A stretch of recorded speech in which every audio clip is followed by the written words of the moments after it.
Hi everyone and welcome. I'm Yumi Sera, an organizational consultant and flow state researcher. This channel, Consulting from Heart, shares real stories and moments that explore how transformation happens, not from logic alone, but from the human heart. I believe the work of a consultant is an art in action, standing in the middle of paradoxes and dilemmas no one dares to address with love and humor.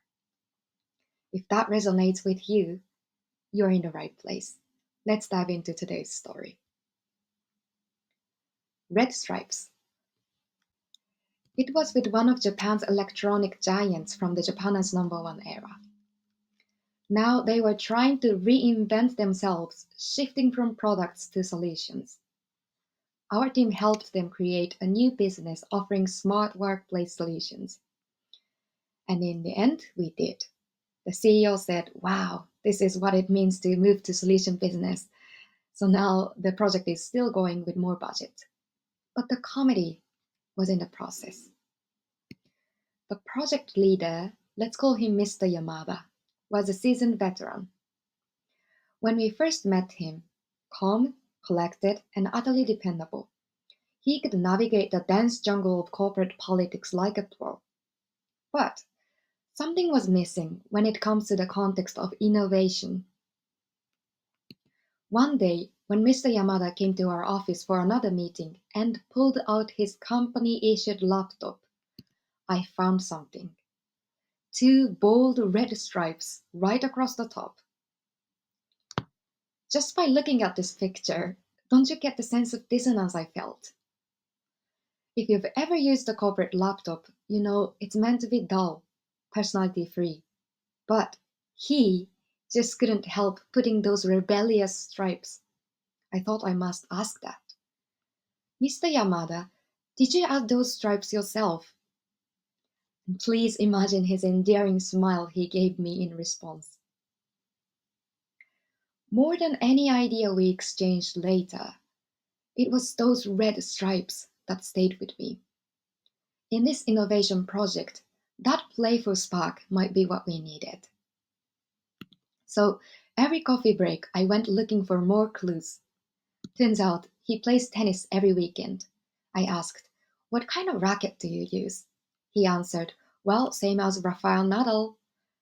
For those who don't know tennis much, Nadal's racket is either for real heavy hitters or tennis nerds with a flair for drama. Other time, when we visited his office for the first time during peak COVID, he greeted us wearing a face mask, but not just any mask. "Mr. Yamada, your mask is begging me to ask, where did you get that?" He smiled. "My wife made it for me." Another time, when we were Zoom meeting, I saw on the back wall behind him were full of mini cup collections. Okay, enough. The clues were in. Now, the project needs these aspects of him. But I still didn't see much of these personalities in the meeting room. So the question here was, how can we blur the line between the tidy compartments he tried to keep his different selves in? My team considered what we could do. In Japan, when you visit a client in a different region, you're expected to bring along a nice box of local sweets, something elegant, a little expensive.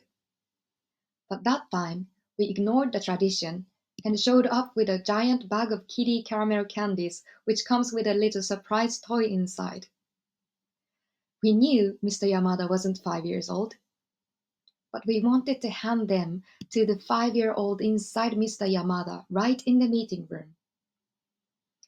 That day, our team meeting started with 10 fully grown adults busy unwrapping caramel boxes like it was a Christmas morning.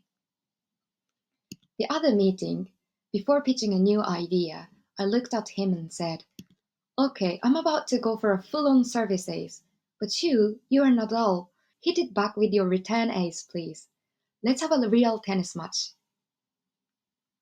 Other brainstorming session. "Come on, see all the ideas. What are we missing? Where's the boldness of those red stripes on your laptop?" And those were his and our best breakthrough meetings. Bit by bit, his whole life context now got messed up. He didn't know it was his leisure time or tennis match or work. And there, I could finally see more of his wholeness at work. Along the way, things began to unfold differently. He started stepping outside the company more, driven by curiosity, talking to people across industries, even competitors, even those who'd once been in the blacklist. Well, this big company loves blacklists. His team began to open up too. One day I saw the intern smile for the very first time. He started calling me from his car, sharing ideas that came to him during his commute. Even one weekend, he suddenly sent me a photo of cute dog just eating an orange. He shared the score from his weekend tennis match. See, he's totally messed up. The office and the everyday stopped living in separate rooms. Seeing how the outcome of the project grew more innovative as Mr. Yamada and his team began to bring more of their full personalities into the work. In flow theory world, there is a technology something similar. Have any of you ever heard of a flotation tank? It's a sensory deprivation tank where the water is heated to match your body temperature, making you feel weightless, like you are floating. The edge of your body starts to disappear, and that's when your mental and physical limiters start to dissolve, allowing real breakthrough to happen. I think here something similar had happened. So after this project, I couldn't help but think even more than before. That factory manager really should have sung in the middle of the factory.